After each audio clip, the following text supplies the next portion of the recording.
Mon fils m'a levé la main dans ma propre cuisine et je n'ai pas dit un mot. Mais le lendemain matin, quand il est descendu en pensant que son irrespect était resté impuni, il s'est figé de terreur en voyant qui était assis à ma table. J'étais en bout de table, lissant la nappe de dentelle. Quand Julien est entré avec son air de propriétaire du monde, il n'a même pas remarqué ma lèvre enflée. Il a attrapé un petit pain et a commencé à parler de comment les choses allaient changer dans cette maison. Mais les mots se sont coincés quand la chaise à côté de moi a bougé. Son visage est devenu gris comme s'il voyait un fantôme. Le petit pain lui est tombé des mains et s'est émietté sur le sol. À cet instant, il a compris que mon silence n'était pas de la peur, mais une sentence. Je m'appelle Léo Torres. J'ai 68 ans. Je suis veuf et je vis dans un vieux quartier d'une ville portuaire du sud de la France. Une de ces maisons anciennes, aux balcons de bois et aux platanes centenaires. J'ai toujours été un homme tranquille. J'ai élevé seul mon fils Julien, après que ma femme Rosa a été emportée par un infarctus. Elle travaillait au port. Elle est morte à 48 ans, en pleine force. J'ai travaillé comme je pouvais. Petit boulot, réparation, couture, pour que Julien ne manque de rien, pour qu'il ait une vie meilleure. Mais il y a 6 heures, j'ai découvert que je dormais avec l'ennemi sous mon toit. L'homme que j'avais élevé était devenu mon bourreau. Tout s'est brisé vers 3 heures du matin. J'étais dans la cuisine, dans mon vieux fauteuil à bascule, écoutant un hymne à la radio. Dehors, il pleuvait. Le bruit de la clé raclant la serrure m'a fait sursauter, un bruit agressif, violent. Julien est entré en titubant, sentant le bourbon et la cigarette. Il a jeté ses clés sur la table de l'entrée. Un craquement sec, mon vase de grand-mère, celui d'Andalousie. Il n'a même pas tourné la tête. Dans la cuisine, quand il m'a vu, sa rage a gonflé. Il criait que tout était de ma faute, que sa vie était un désastre parce que je me souciais plus de mes bibelots que de lui. Je me suis levé lentement et lui ai dit « Fils, va te coucher. Tu ne vas pas bien. » Cette phrase a été le détonateur. Il s'est jeté sur moi, un homme de 41 ans contre son père de 68 ans. Il m'a attrapé par les bras et m'a secoué si fort que mes dents se décrochaient. Ma tête partait d'avant en arrière comme une poupée de chiffon. Puis il m'a lancé. Mes pieds ont quitté le sol. Je me suis écrasé contre le buffet de la vaisselle. Le bois m'a frappé le dos. Ma tête a heurté la vitre. Explosion de lumière blanche. Du sang coulait dans mon cou. Alors que j'essayais de reprendre mon souffle, il s'est approché et il m'a giflé. Une gifle. Ce geste d'humiliation ultime. Le coup a résonné. Ma joue a pris feu. Ma lèvre s'est ouverte contre mes dents. Je n'ai pas crié. Je suis resté recroquevillé sur le sol, à regarder cet étranger qui portait le visage de mon fils. Il a soufflé, s'est retourné et a monté les escaliers, me laissant saigner sur le carrelage. Le silence après le claquement de sa porte était le plus lourd que j'ai jamais entendu. Un silence épais, chargé de violence et de trahison. Le silence de quelque chose d'irréparable. Je suis resté sur le sol longtemps. Je regardais les poutres que Rosa avait repeintes. Les larmes coulaient et se mélangeaient au sang de ma lèvre. Puis je me suis traîné jusqu'aux toilettes du couloir. Dans le miroir, l'homme qui me regardait était méconnaissable. Lèvres fendues et gonflées, sang séché, joues rouges vifs avec les marques de 5 doigts virant au violet, l'œil entouré d'une enflure. J'ai ouvert le robinet. L'eau glacée a ravivé la douleur, mais m'a réveillé. Elle a emporté le sang, les larmes et la peur. Dans ce miroir, je n'ai pas vu une victime. J'ai vu Léo Torres, l'homme qui avait survécu à la mort de Rosa, qui avait élevé seul un enfant, qui avait travaillé jusqu'à l'épuisement. Cet homme avait survécu à trop de choses pour se laisser détruire.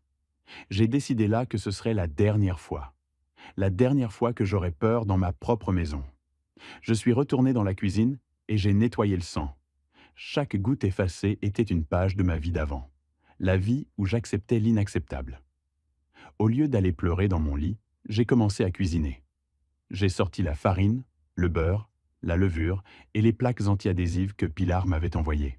« Tu vas faire les meilleurs petits pains de ta vie », m'avait-elle dit. Elle ne savait pas à quel point c'était vrai. Pendant que mon fils ronflait en haut, j'ai fait des douzaines de petits pains. Chaque fois que je pétrissais, Je pensais à ce que je devais faire. À chaque fournée dorée, mon plan devenait plus clair. Je n'allais pas me battre à coups de cris. J'allais utiliser le langage du respect et de la loi. Vers 6 heures, j'ai mis la table comme pour Noël. La nappe de dentelle de grand-mère, la vaisselle fine de mon mariage, les couverts en argent. 4 couverts, moi, Madame Béatrice, l'inspecteur Daniel et Julien. Café fraîchement moulu, confiture de pêche, petit pain doré.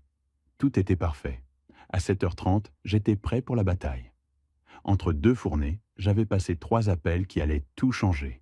À 4h30, j'ai appelé Madame Béatrice Rivas, ma voisine depuis 40 ans, ancienne juge. Je lui ai tout raconté. J'arrive à 8h, a-t-elle dit. Tu fais ce qui est juste, Léo. Je suis fier de toi. Puis j'ai appelé la police pour parler à l'inspecteur Daniel Munoz de notre église. Tu es en sécurité? Il dort. Je suis en sécurité. J'arrive à 8h avec 2 agents. Tiens bon, frère. Enfin, j'ai appelé ma sœur Pilar à Paris. Je le savais, a-t-elle dit. Quand je lui ai raconté, elle a pleuré. Je prends le premier train. À 8h précises, la sonnette a retenti. Ce son familier a résonné dans toute la maison, clair et définitif comme le glas d'une église. J'étais assis à ma place en bout de table, les mains posées calmement sur la nappe, le dos droit, malgré la douleur qui irradiait de mes vertèbres. Julien était déjà descendu. Il avait pris sa douche, j'avais entendu l'eau couler, et il portait un pantalon kaki froissé et un vieux polo. Ses cheveux étaient encore humides.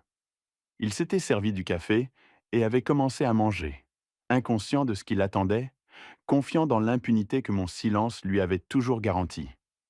Quand la sonnette a retenti, il a froncé les sourcils, agacé. « Qui c'est qui vient nous déranger à cette heure ?» J'ai simplement répondu « Des invités. Je les ai invités. » Je me suis levé lentement et je suis allé ouvrir la porte. Sur le perron se tenaient 3 personnes. Madame Béatrice, impeccable dans son tailleur de lin couleur pêche, un collier de perles autour du cou, ses cheveux blancs coiffés en chignon impeccable. Son visage était sérieux, grave, celui d'une juge qui s'apprête à présider une audience importante. À côté d'elle, l'inspecteur Daniel Munoz en uniforme complet, la casquette à la main. Grand, l'air sévère, le visage fermé. Et derrière eux, 2 jeunes agents en uniforme, le regard professionnel et neutre. La loi incarnée sur mon perron. « Bonjour Léo » a dit Madame Béatrice en regardant mon visage blessé. Son regard s'est attardé sur ma lèvre fendue, sur le bleu autour de mon œil. J'ai vu une lueur de colère traverser ses yeux, mais elle s'est contrôlée immédiatement. « Bonjour Béatrice, inspecteur. Entrez, le café est servi. » Ils sont entrés dans la maison en silence. Leurs pas résonnaient sur le parquet du couloir. Quand nous sommes arrivés dans la salle à manger, Julien s'est levé brusquement, agacé par ce qu'il pensait être une intrusion. Mais quand il a vu qui entrait, quand il a vu l'uniforme de l'inspecteur, quand il a vu le regard de Madame Béatrice, son visage s'est décomposé. L'arrogance s'est évaporée comme de l'eau sur une plaque chaude. Il est passé de l'agacement à la confusion, puis de la confusion à une panique totale. Ses yeux allaient de moi à eux, d'eux à moi, cherchant une explication, cherchant une sortie. Le petit pain qu'il tenait dans sa main tremblante lui est tombé des doigts et s'est brisé sur le sol en 1000 miettes. Ce petit bruit, ce froissement pathétique de la pâte qui s'écrase, a marqué la fin de son règne de terreur dans cette maison. Madame Béatrice n'a pas pris la chaise que j'avais préparée pour elle à ma droite. Non. Avec une autorité tranquille qui n'appartenait qu'à elle, elle a marché jusqu'au bout de la table, vers la chaise qui faisait face à la mienne. La place d'honneur. La place du chef de famille. Elle a tiré la chaise avec un mouvement élégant. Le bois a crissé sur le carrelage. Elle s'est assise, a ajusté sa veste, a posé son sac à main à côté d'elle et seulement après, elle a regardé Julien. Ce n'était pas un regard de colère. C'était pire. C'était le regard d'une juge qui a déjà vu tous les dossiers et qui a déjà pris sa décision. « Julien » a-t-elle commencé d'une voix calme, mais qui remplissait toute la pièce. « Je me souviens de toi quand tu étais enfant. Tu venais courir jusqu'à ma grille avec un pissenlit dans la main. Tante Béatrice, une fleur pour vous, tu disais. Tu étais si polie, si gentille. » Elle a marqué une pause, a pris sa tasse de café et en a bu une gorgée. Je me souviens de toi portant mes sacs du marché, même s'ils pesaient plus lourds que toi. Laissez-moi faire, tante Béatrice. Ne vous fatiguez pas, tu disais toujours. Ta mère était si fière de toi. Ton père aussi. Chaque mot était comme un coup de marteau sur un clou. La description de l'homme qu'il aurait dû être, comparé à ce qu'il était devenu. Où est cet homme, Julien? Où est ce petit garçon que nous avons tous aimé? Julien a ouvert la bouche pour répondre. Tante Béatrice, c'est juste un malentendu familial. Papa et moi, nous nous sommes disputés, mais elle l'a coupé d'un geste de la main. Un malentendu familial? Regarde le visage de ton père, Julien. Regarde-le bien. Cette lèvre ouverte, ce bleu sous l'œil. Ça te semble être un malentendu? Il a baissé les yeux vers le sol, incapable de soutenir son regard. Non, a-t-elle dit avec une voix maintenant tranchante comme une lame. Cela a un nom très précis, et nous savons tous les deux quel est ce nom. C'était le signal pour l'inspecteur Daniel. Il s'est avancé, a sorti un petit carnet de sa poche et l'a ouvert. Son visage était professionnel, dur. Il n'y avait plus rien du frère Daniel de l'église. C'était l'inspecteur Munoz qui parlait maintenant. Julien Torres, a-t-il commencé d'une voix neutre mais ferme. Au cours des 6 derniers mois, nous avons reçu plusieurs plaintes de voisins concernant cette adresse. Musique trop forte à des heures indues. Cris, disputes violentes, objets brisés. Il a tourné une page de son carnet. Nous avons également un rapport d'incident au bar Le Chien Salé, il y a 3 semaines. Tu as été impliqué dans une bagarre. Tu es parti avec un simple avertissement, mais c'est dans ton dossier maintenant. Julien a pâli davantage. Il ne savait pas que tout cela était enregistré. Et ce matin, a continué Daniel en refermant son carnet, à 4h37 précisément, j'ai reçu un appel téléphonique. Une dénonciation pour agression domestique à cette adresse. La victime, Léo Torres, ton père. L'agresseur, toi. Je me suis levé. Tous les regards se sont tournés vers moi. Malgré la douleur dans mon dos, malgré ma lèvre qui palpitait, je me suis tenu droit.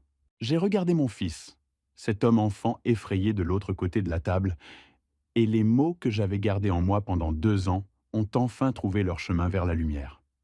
Julien, je veux que tu comprennes quelque chose d'important. Je ne les ai pas appelés par haine. Je ne t'ai pas dénoncé par vengeance. Je les ai appelés parce que je t'aime. Parce que l'amour véritable ne consiste pas à tout accepter en silence. Les larmes ont commencé à couler sur mes joues. Je les ai laissées couler. Affaire de famille? Très bien, parlons de famille alors. Famille, c'est ta mère Rosa qui se levait à 5 heures du matin pour aller travailler au port. Famille, c'est ses mains pleines de cales, son dos cassé par les années de travail dur pour que tu ne manques de rien. Famille, c'est moi qui ai cousu, nettoyé, porté des sacs, fait des petits boulots pour payer tes études universitaires. Famille, c'est tous ces sacrifices que nous avons faits pour toi. Et toi, qu'as-tu fait de cette famille? Tu as pris notre amour, notre sacrifice, et tu as craché dessus. Tu as transformé ta frustration, ton échec, ton incapacité à affronter la vie en arme. Et tu as pointé cette arme sur moi. Ma voix s'est brisée, mais j'ai continué. Nuit après nuit, Julien, je priais. Mais mes prières ont changé. Avant, je priais pour ton avenir, pour ta sécurité. Maintenant, je prie pour que tu rentres et que tu ailles directement te coucher. Je prie pour que tu ne me parles pas. Je prie pour être invisible dans ma propre maison. Tu as transformé mon foyer en prison. Julien a commencé à pleurer. Papa, je ne voulais pas te faire mal. J'ai trop bu. J'ai perdu la tête. Ça ne se reproduira plus. Je te le jure par Dieu. Je te le jure. Non, ai-je dit fermement. N'invoque pas le nom de Dieu dans cette maison. Pas aujourd'hui. Combien de fois t'ai-je entendu dire « ça ne se reproduira plus » ? Combien de matins de gueule de bois où tu pleurais et demandais pardon. Et moi, comme un imbécile, je te pardonnais. Je nettoyais tes dégâts. Je mentais aux voisins. Je cachais mes larmes. Je me suis penché sur la table. Et tu sais ce que mon pardon t'a donné? La permission. Mon silence et mon pardon t'ont dit qu'il était acceptable de crier, de casser, d'humilier. Et hier soir, ils t'ont dit qu'il était acceptable de me frapper. L'inspecteur Daniel a fait un signe de tête aux 2 jeunes agents. Ils se sont avancés avec un synchronisme parfait professionnel, implacable. Julien Torres, a dit Daniel d'une voix officielle, lève-toi s'il te plaît et mets tes mains derrière ton dos. Le visage de Julien s'est décomposé complètement. Non, non, tu ne peux pas être sérieux. Daniel, s'il te plaît, tu me connais depuis que je suis enfant. Tu vas vraiment m'arrêter dans ma maison devant mon père? C'est précisément à cause de ton père que je t'arrête, a répondu Daniel sans ciller. Et parce que la loi m'y oblige, ne rend pas les choses plus difficiles. Julien a repoussé sa chaise violemment. Non, ne me touchez pas, c'est absurde. C'est une affaire de famille. Papa, dis-leur. Dis-leur que tu ne veux pas porter plainte. Tous les regards se sont tournés vers moi. C'était le moment de vérité. La dernière porte de sortie. Par un instant, mon cœur de père a vacillé. Voir mon fils ainsi, acculé, désespéré, me faisait plus mal que tous les coups qu'il m'avait donnés. Mais j'ai regardé mes mains tremblantes. J'ai touché ma lèvre fendue. J'ai pensé à toutes ces nuits de peur. Et j'ai trouvé ma réponse. J'ai déjà dit tout ce que j'avais à dire, Julien. Je ne mentirai plus jamais pour toi. Ces mots ont été la signature au bas de la sentence. Son visage s'est effondré. La colère a laissé place à un désespoir total. Les agents l'ont pris par les bras avec professionnalisme et fermeté. « S'il te plaît, a-t-il murmuré. « Papa, ne fais pas ça. » Le claquement métallique des menottes résonnant dans le silence de la salle à manger. Ce son sec, définitif, était le son de ma liberté retrouvée et de son effondrement à lui. Daniel lui a lu ses droits d'une voix monotone et professionnelle. Le droit à un avocat. Le droit de garder le silence. Pendant qu'il l'emmenait hors de la salle à manger, il est passé juste à côté de moi. Il s'est arrêté et a levé la tête pour me regarder. Son visage était mouillé de larmes. J'ai pensé qu'il allait demander pardon. Mais non. « Tu vas le regretter, papa, a-t-il dit avec un filet de voix empoisonné. Tu vas rester seul dans cette vieille maison avec tes bibelots et tes souvenirs, et tu vas le regretter amèrement. C'était sa dernière tentative pour me faire peur. Mais la peur en moi était morte cette nuit-là, dans cette cuisine, quand j'avais décidé que ça suffirait. Je l'ai regardé sans ciller. Peut-être qu'un jour, j'aurai du chagrin que nous en soyons arrivés là. Peut-être que je regretterai que notre relation se soit brisée ainsi. Mais jamais, tu m'entends, jamais je ne regretterai d'avoir choisi ma propre vie aujourd'hui. L'inspecteur a tiré doucement sur son bras, et ils ont continué vers la sortie. J'ai écouté leurs pas traverser le couloir, descendre les marches du perron. J'ai entendu les voisins ouvrir leurs fenêtres, les murmures étouffés. J'ai entendu la portière de la voiture de police claquer. Puis le moteur qui démarrait et s'éloignait progressivement. Et puis, le silence. Un silence différent. Pas le silence lourd et menaçant de cette nuit terrible. Un silence léger, douloureux, oui. Triste, certainement, mais propre. Le silence d'une maison sans peur. Le silence de la liberté. Je suis resté debout dans l'entrée de la salle à manger pendant un long moment. Je ne sais pas combien de temps exactement. Le temps n'avait plus vraiment d'importance. L'adrénaline qui m'avait tenu éveillé toute la nuit, qui m'avait donné la force de faire face à mon fils, commençait à se retirer de mon corps comme une marée qui descend. Mes jambes se sont mises à trembler. Mes genoux ont commencé à se plier. Avant que je ne m'effondre complètement sur le sol, j'ai senti une main ferme mais douce sur mon bras. C'était Madame Béatrice. Un des jeunes agents a rapidement apporté une chaise. « C'est fini, Léo », a-t-elle dit doucement, pour la première fois de la matinée, avec une voix qui n'était plus celle d'une juge, mais celle d'une amie. « C'est terminé. Tu peux respirer maintenant. » Et c'est à ce moment-là, assis dans ma propre salle à manger, qui sentait encore le café et les petits pains frais, avec ma meilleure amie à mes côtés, que je me suis permis de m'effondrer.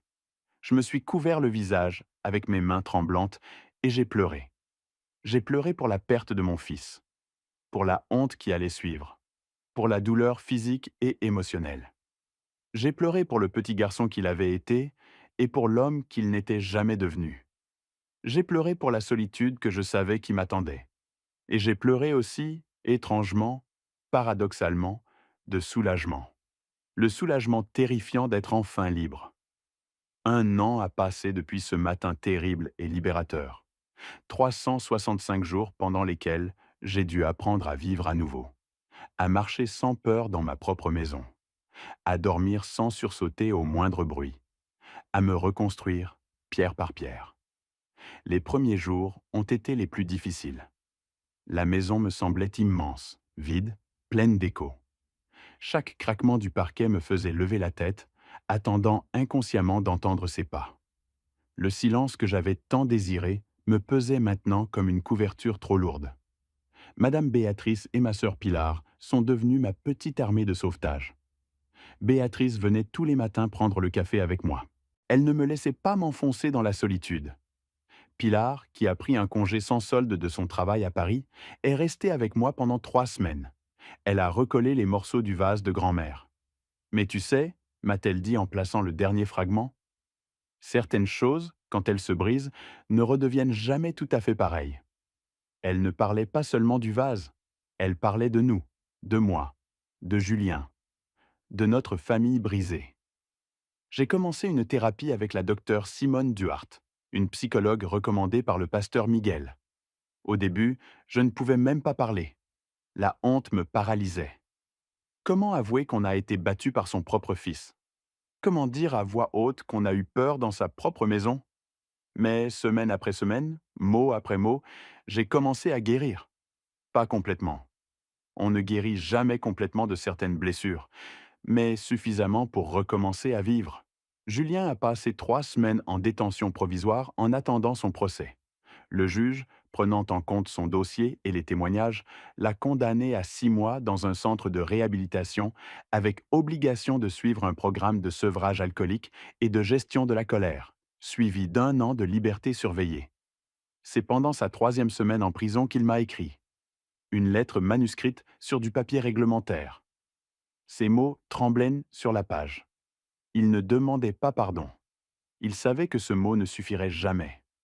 Mais pour la première fois, il reconnaissait ce qu'il avait fait. Il voyait l'homme qu'il était devenu, et il en avait honte. « Tu m'as arrêté en plein vol », écrivait-il. « Tu as appuyé sur le bouton d'urgence parce que l'avion s'écrasait et que j'étais trop occupé à me battre pour le voir. Tu m'as peut-être sauvé la vie, papa. » Ces mots m'ont fait pleurer. Pas de tristesse cette fois, mais d'espoir. Un espoir fragile, prudent, mais réel. Maintenant, nous nous voyons toutes les 2 semaines. Toujours le même jour, le samedi après-midi. Toujours au même endroit, le café de la place, à mi-chemin entre sa nouvelle vie et la mienne. Toujours à la même table, celle près de la fenêtre qui donne sur la fontaine. Il commande toujours un café noir, sans sucre. « Je bois mon café amer maintenant », m'a-t-il dit la première fois. Ça me rappelle que la vie n'est pas toujours douce et que c'est normal. Moi, je prends un thé au citron. Et nous partageons une part de tarte aux pommes. Toujours la même. C'est notre rituel. Nous parlons de choses simples. De son travail au supermarché où il met les courses en sac. Ce n'est pas glamour, dit-il, mais c'est honnête. De mon jardin où j'ai planté de nouvelles roses cette année. Du temps qu'il fait. Des saisons qui passent. Du passé, nous parlons peu. C'est trop douloureux encore. Mais de l'avenir, nous osons parfois rêver. Prudemment. Un mot à la fois. Notre relation n'est pas celle d'avant. Elle ne le sera jamais. L'intimité aveugle de père et fils, cette confiance absolue, est partie. Peut-être pour toujours. À sa place a grandi quelque chose de nouveau, de différent. Un respect prudent. Un amour avec des frontières claires. Une tendresse qui sait dire non. C'est une relation plus triste peut-être. Plus fragile. Plus consciente de sa propre fragilité. Mais elle est sûre. Et aujourd'hui, pour moi, la sécurité vaut plus que tout le reste. Maintenant, alors que j'écris ces lignes, assis sur mon perron par une belle après-midi d'automne, sentant la brise fraîche qui vient du port, je ressens enfin quelque chose que je n'avais pas ressenti depuis des années. La paix. La maison est calme. Mais ce n'est plus le silence tendu d'autrefois, celui chargé de menaces non dites. C'est un bon silence. Un silence choisi. Mon silence. Mon fils est vivant. Il est sobre depuis 11 mois maintenant. Il va à ses réunions des alcooliques anonymes 3 fois par semaine. Il continue sa thérapie. Il travaille. Il reconstruit sa vie, brique par brique. À 42 ans, il commence enfin à devenir l'homme qu'il aurait dû être à 20 ans. Il a fallu un acte terrible pour en arriver là. Une violence inacceptable, une rupture douloureuse, une nuit de courage et un matin de justice. Mais nous y sommes arrivés. Nous avons survécu. Lui à sa chute, moi à ses coups. J'ai appris une vérité fondamentale cette nuit-là, dans ma cuisine ensanglantée. L'amour d'un père ne consiste pas à tout accepter en silence. L'amour véritable consiste parfois à tracer une ligne claire dans le sable et à dire, même si ça fait mal, même si ça brise quelque chose, je t'aime, mais je m'aime aussi. Et par ici, tu ne passes pas. J'ai aussi appris que la famille n'est pas seulement celle du sang, c'est celle qui se tient à vos côtés quand tout s'effondre. Madame Béatrice, qui est venue à 8 heures du matin être mon juge et ma force. Pilar, qui a traversé la France pour ramasser les morceaux avec moi. L'inspecteur Daniel, qui a fait son devoir même si c'était douloureux. Ces gens-là sont ma vraie famille. Celle qui ne frappe pas. Celle qui ne détruit pas. Celle qui construit. Le vieux vase de grand-mère est toujours sur la commode de l'entrée. On voit les lignes de colle dorées où Pilar l'a recollé. Il n'est plus parfait, mais il tient debout, comme moi. Merci d'avoir écouté mon histoire. Si elle t'a touché, laisse un like, écris en commentaire ce qui t'a le plus parlé et abonne-toi à la chaîne. Beaucoup d'autres histoires arrivent. Ce n'est pas la fin de la mienne, c'est seulement le début de quelque chose de meilleur.